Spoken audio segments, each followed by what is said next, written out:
الراحة لا تدرك بالراحة.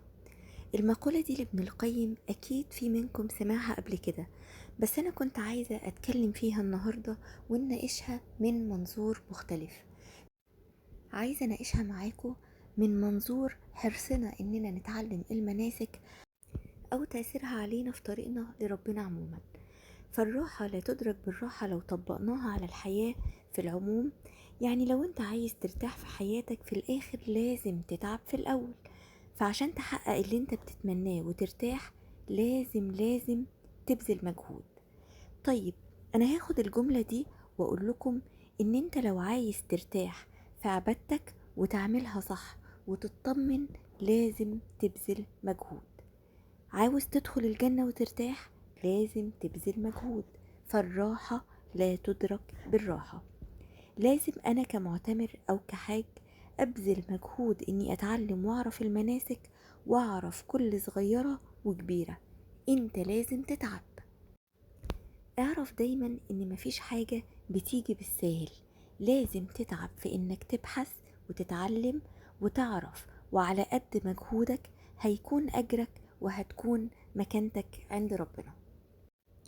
عايزة أقول لكم حاجة ومش عايزة حد يزعل مني، بس بجد أنا ساعات في ناس بتبعتلي مثلا تقولي أنا طالعة العمرة بكرة أو كمان ساعات، ممكن تشرحيلي المناسك؟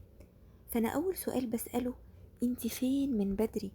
ليه آخر حاجة نفكر فيها أو نهتم بيها هي تعلم العبادة؟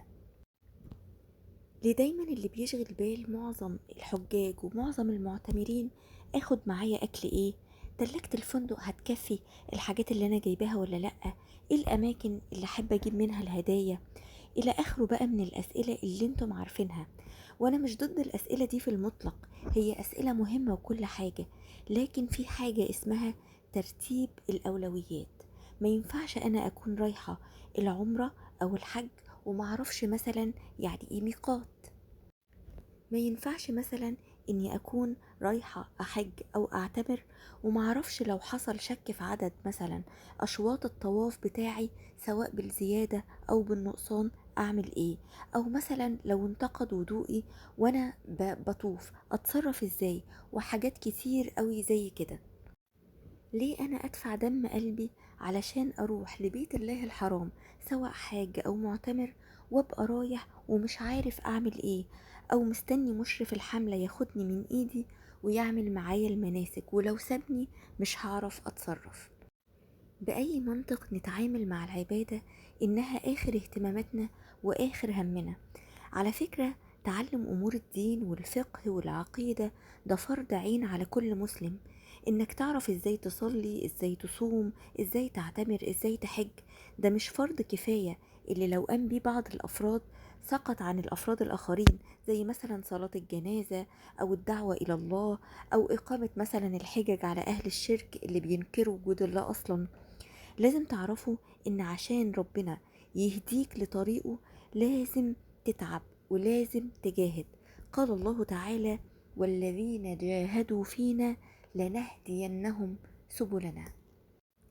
فأنا والله مش بكلمكم أبدا من باب إني أنظر عليكم أو إني أنتقد لمجرد الانتقاد. أنا والله بحبكم جدا في الله، وبيصعب عليا قوي أي حد يكلمني ويقولي أنا مش عارف أعمل إيه. أنا والله بجد لو أطول أخبط على كل اللي طالع حج وعمرة وأعلمه المناسك لحد باب بيته أنا هعمل كده. بس أنا ساعات بيلفت نظري منشورات مثلا زي حد يقول أنا عايز أعرف العمرة بتتعمل إزاي، فبلاقي تحتها تعليقات: لو عايز تعمل أو عايز تروح العمرة هتحرم من الميقات وتعمل كذا وكذا وكذا. طيب، أنا مش ضد ده ومش ضد الإجابة دي، بس انت كده معلمتوش العمرة، انت كده لقنته حاجات هيعملها وهو مش فاهم فيها حاجة. هو لا فاهم يعني ايه أركان العمرة، ولا عارف ايه هي واجباتها، ولا الفرق بينهم، ولا فاهم السنة الموجودة في الأركان والفرق بين السنة والشرط بالنسبة لصحة الركن. عشان كده لما بيحصل ويروح وينفذ اللي اتقاله عليه بالظبط، لو نسى حاجة بقى من الحاجات دي بيقعد يلف حوالين نفسه ويسأل هل أنا كده عمرتي صحيحة ولا فيها غلط. لأنه مش فاهم ايه اللي بيأثر على صحة العمرة وايه اللي مش بيفرق في صحتها. هو راح وهو ما تعلمش، هو استسهل وما حبش يوجع دماغه في انه يقرأ ويفهم. فبلاش يا جماعة نستسهل مع ربنا، بلاش نخلي ربنا أهون الناظرين إلينا. من تعظيم ربنا تعظيم شعائره ودينه. لازم ياخد العلم من وقتك ومن جهدك ومن اهتمامك. الخليفة عمر بن عبد العزيز كان ليه مقولة بيقول فيها: لو أن الناس كلما استصعبوا أمرا تركوه ما قام للناس دنيا ولا دين. فعلى قد ما هتتعب على قد ما هتوصل. فالعلم أول الطريق لربنا. لن تكون متدينا إلا بالعلم، فالله لا يعبد بالجهل.